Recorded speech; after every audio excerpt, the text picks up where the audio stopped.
माननीय अध्यक्ष महोदया, मैं insolvency and bankruptcy code amendment bill 2026 का पूर्ण समर्थन करती हूं। मैं इस ऐतिहासिक और दूरदर्शी बिल के लिए हमारे प्रधानमंत्री श्री नरेंद्र मोदी जी और वित्त मंत्री श्रीमती सीतारमण जी का बहुत बहुत आभार व्यक्त करती हूं।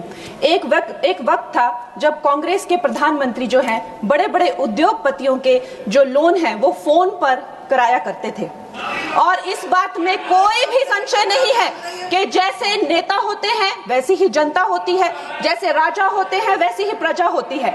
और इसका सबसे बड़ा प्रमाण महोदय जी हमें 2016 में मिला, जब आईबीसी पहली बार आया और हम सब ने देखा कि एनसीएलटी में जो 87% जो केसेस थे उनके जो सेटलमेंट वर्थ 13.9 लाख करोड़ के थे, आईबीसी आते ही वो सेटलमेंट बिना कोर्ट जाने से पहले ही प्री एडमिशन स्टेट पर ही वो सेटल हो गए।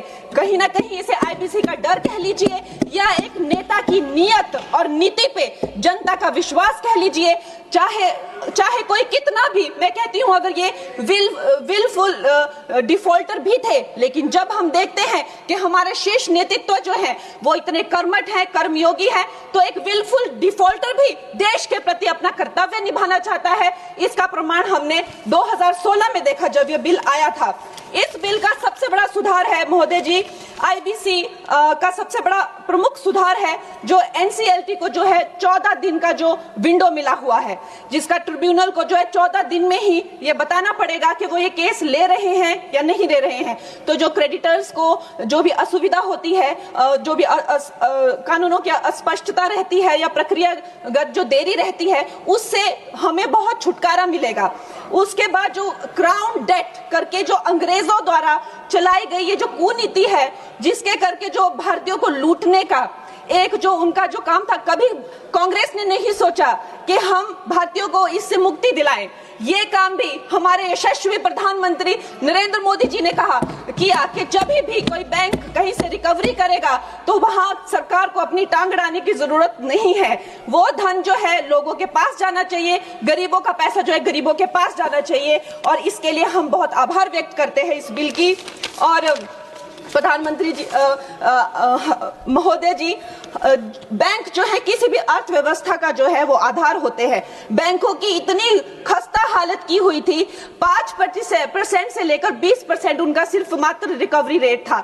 और ऐसे यहाँ के वित्त मंत्री थे कांग्रेस के जो कहते थे कि ये अनपढ़ गवार लोगों का देश है, ये क्या डिजिटल पेमेंट्स करेंगे।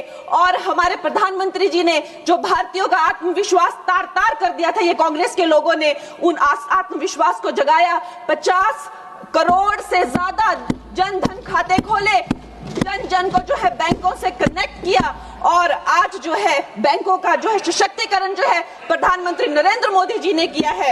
एनपीए का जो रेट है, मतलब जो नॉन परफॉर्मिंग एसेट्स थे, कांग्रेस के टाइम पे 11.5% थे, और अब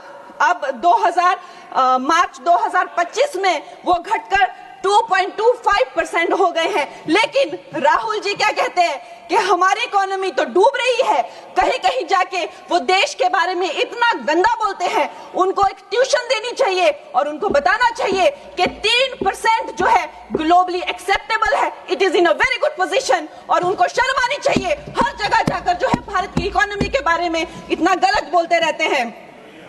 उसके साथ ही ये इसका सबसे बड़ा सुधार जो है वो है क्रॉस बॉर्डर इंसॉल्वेंसी के, मतलब जो हमारे जितने क्रेडिटर्स हैं अब वो बाहर के देशों में जाकर भी जो है अपनी रिकवरी कर सकते हैं, बाहर के देशों के एसेट से भी अपनी रिकवरी कर सकते हैं, वहां भी डिफॉल्टर्स पे केसेस कर सकते हैं, और भारत में अपना लूटा हुआ या खोया हुआ धन जो है वो भारत में वापस ला सकते हैं।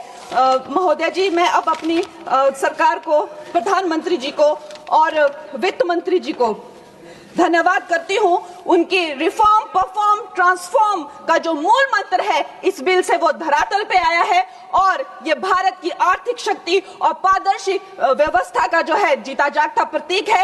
मैं इन्हीं शब्दों के साथ में एक बार फिर माननीय प्रधानमंत्री जी और वित्त मंत्री जी को धन्यवाद देती हूं, और पूर्ण रूप से इस विधेयक का जो है वो आभार और समर्थन करती हूँ। धन्यवाद।